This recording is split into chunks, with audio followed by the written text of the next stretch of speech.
Welcome back to Cruising America. This week we're visiting Niagara Falls in New York.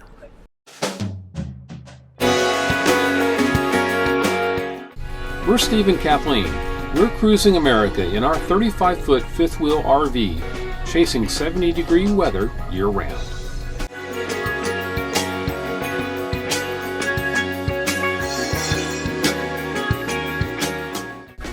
If you'd like to watch our previous videos, please click the Cruising America playlist link in the description below this video. Otherwise, enjoy our current episode starting now. We spent the entire week in Niagara Falls, New York to ensure we got to see everything we wanted on both sides of the river. That is, in both Canada and the United States. So take your passports when you go. The top recommendation is 100% correct. The best views are from the Canadian side of the gorge. Watching this video is similar to watching a video of the Grand Canyon or Mount Rainier. You can't fully appreciate the scales of size, sound, and Mother Nature's power in 2 dimensions. Only 3 dimensions, your physical presence, can feed your eyes, ears, and brain to completely understand the power and majesty of Niagara Falls. But at least we can bring the falls to you in 4K video, and obviously we recommend everyone who's interested should eventually visit Niagara Falls to get the full experience. What throws folks for a loop is thinking Canada is to the north of the river and the US to the south. Because a roughly 20-mile wide landmass separates Lake Ontario to the north and Lake Erie to the south, Canada is actually to the west of the Niagara River and the US to the east, with the river flowing directly north. First, for ease of access and to avoid the traffic jam in downtown Niagara Falls, we recommend parking in Lot 2 on Goat Island, not Lot 1. In Niagara Falls State Park. Niagara Falls is actually 3 falls: American Falls, Bridal Veil Falls, and Horseshoe Falls. Horseshoe is the largest, spanning between the US and Canada. American Falls and Bridal Veil Falls are on the American side only. At approximately 167 feet, Niagara Falls is the second largest waterfall in the world after Southern Africa's Victoria Falls. The falls attract more than 14 million visitors annually. Niagara Falls formed during the last ice age, around 12,000 years ago. Scientists calculate the falls moved back by 7 miles within the last 12,500 years. And Niagara Falls could very well be the world's fastest moving waterfall. There are 3 times when the waters of the Niagara are known to have stopped flowing. These incidents occurred in 1848 and 1969. In 1848, Niagara stopped due to an ice jam restricting the flow of water. This lasted from 30 to 40 hours. In 1969, the water at the American Falls was severely reduced to a trickle by the U.S. Army Corps of Engineers to determine if a rock formation at the area could be removed. Ultimately, they decided to leave it to nature. Although Horseshoe Falls once stopped flowing due to an ice jam, it has never actually frozen over because of the volume of flowing water. American Falls, on the other hand, is more likely to freeze in very low temperatures because it has a lower volume of water. The main draw of the American side are the crests of the falls. You can literally get to within a few feet of the edge of the crest for all 3 of the falls. Standing there gives you the best appreciation for the power of the falls.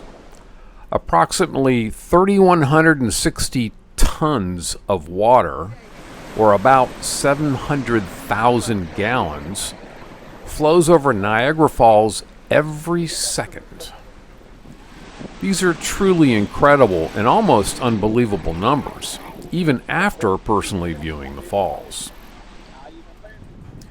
Going over to the Canadian side gives you full frontal views of the falls, something only partially appreciable on the American side. If you only have one day, we recommend doing the American side in the morning and early afternoon, then going over to the Canadian side. This gives you enough time to walk all the way up to Horseshoe Falls on the Canadian side during the day, which allows you to capture numerous rainbows from different angles. You can eat dinner in Canada and stroll Queen Victoria Park until dark, when Canada lights up the waterfalls. Make sure you view them for at least 30 minutes because they rotate light colors for different views. If you have more than a day to see the falls, we recommend splitting the American and Canadian sides. You'll walk about 7 to 8 miles on each side, which can be much more than a lot of folks walk in a day.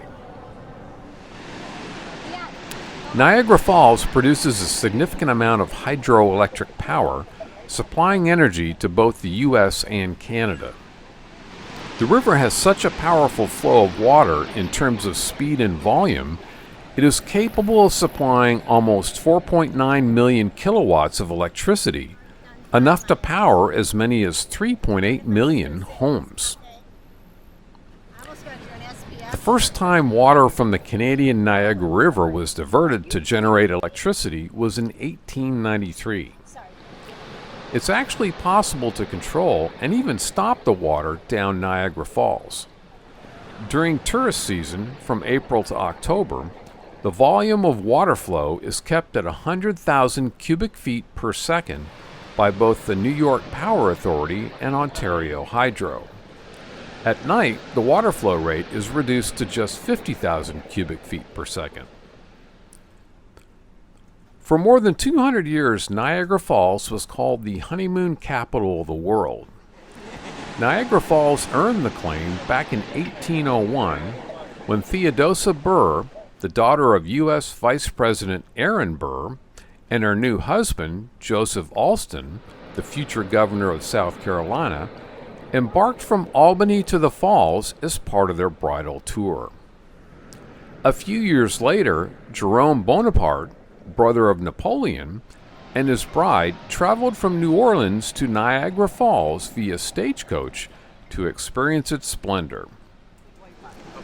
Niagara Falls was originally considered to be a destination for the wealthy, but with new rail lines and the opening of the Erie Canal a few decades later, more couples began to flock to the majestic natural wonder. In the 200 years plus since, couples from all over the world have traveled to Niagara Falls, New York, to experience the breathtaking power and beauty of this natural wonder. We did not explore the falls in every way. Others include the tunnel behind the falls, the Maid of the Mist boat ride, by helicopter, or the Falls View balloon ride.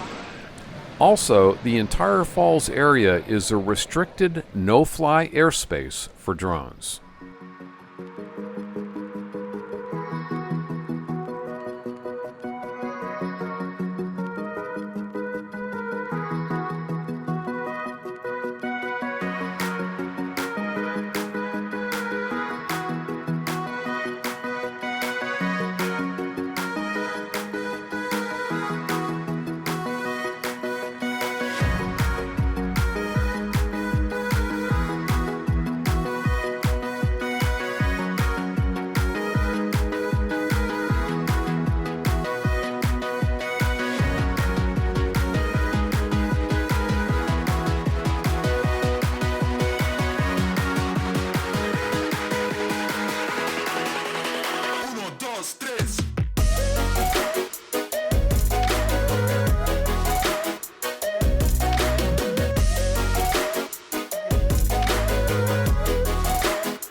Thanks for watching. We'll see you next time.